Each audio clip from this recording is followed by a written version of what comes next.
안녕하세요. 진달래 약사입니다. 제가 당분간은 좀 그 영양소들의 효능에 대해서 하나씩 좀 소개를 해드리려고 하는데, 오늘은 첫 번째로 칼슘에 대해서 말씀을 드려보려고 합니다. 우리가 흔히 칼슘 하면 뼈를 튼튼하게 하는 영양소로만 알고 있는데, 그 외에도 칼슘은 좀 다양한 역할을 하는 아주 중요한 영양소거든요. 그래서 먼저 그 드럭머거라는 책에 나와 있는 칼슘에 대한 내용을 좀 읽어드리고, 그 다음에 좀 칼슘의 효능에 대해서 정리한 거를 다시 말씀드리도록 하겠습니다. 제가 좀 보고 읽어드리면서 좀 부연 설명을 해드릴게요.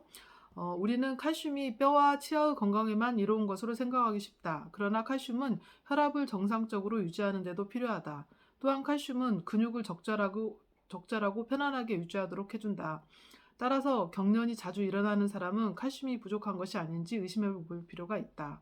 칼슘이 부족하면 골다공증, 치아 우식증, 고혈압, 심장질환, 불면증, 위산 역류, 소화불량, 심지어는 암에 걸릴 수도 있다.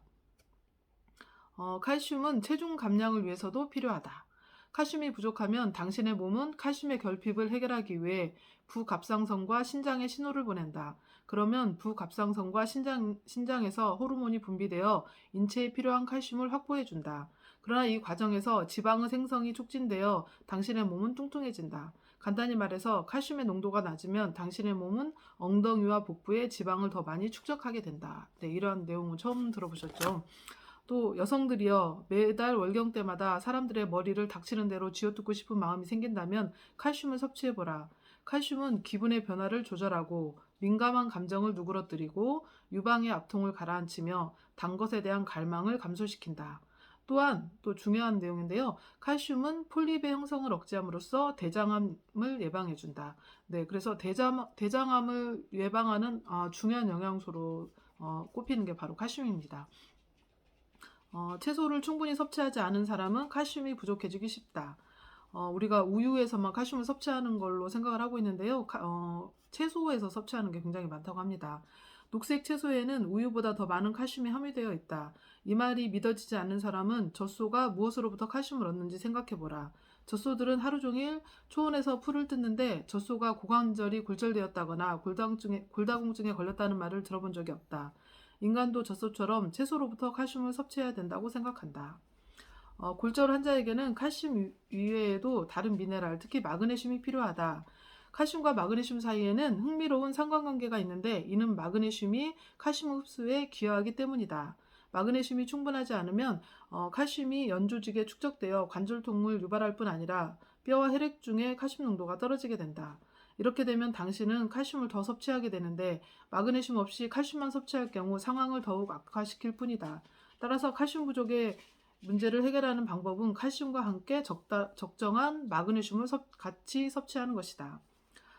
마그네슘 없이 칼슘만 섭취하면 인체의 미네랄 균형이 깨지기 때문에 일부 민감한 사람들, 특히 산속뇨 환자들에게 문제를 야기할 수 있다.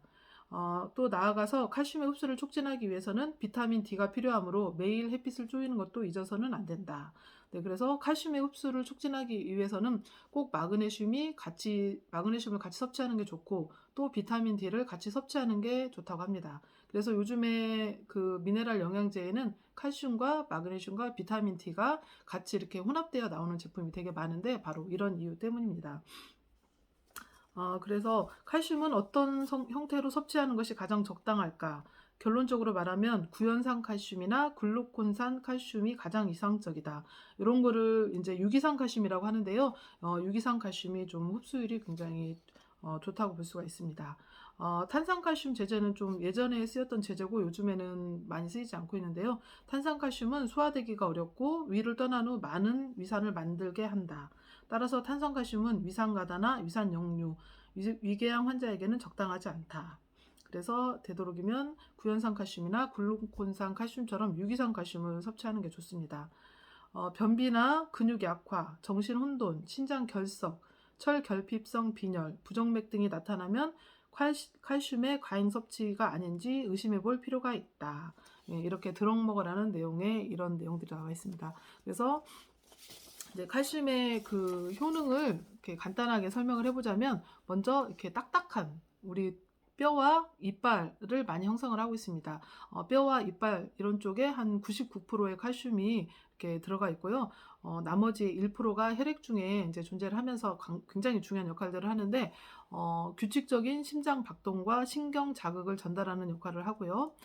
또 혈액 응고에도 굉장히 필수적인 역할을 합니다. 그리고 이런 역할이 이제 혈중에서 하는 역할이고요. 또 혈압을 좀 강화시키는 데도 작용을 합니다. 그리고 또 근육의 성장이나 수축, 근육통 예방에도 되게 도움이 되고요. 그다음에 아까 말씀드린 것처럼 폴립 생성을 예방을 해서 대장암 예방에 되게 도움이 됩니다. 그리고 가장 흔하게 알고 있는 뼈를 튼튼하게 해서 골다공증 예방에 도움이 되고요. 또 납의 흡수를 방해를 해서 뼈나 이를 보호하는 역할을 합니다. 칼슘의 역할들이 이런 중요한 역할들이 있고요. 칼슘이 결핍되면 나타나는 증상들은 근육통을 자주 느끼게 되고요. 신경이 이유 없이 예민해지고요. 그 다음에 심장박동이 좀 빨라질 수 있습니다. 그 다음에 습진 같은 것도 잘 생길 수가 있고요.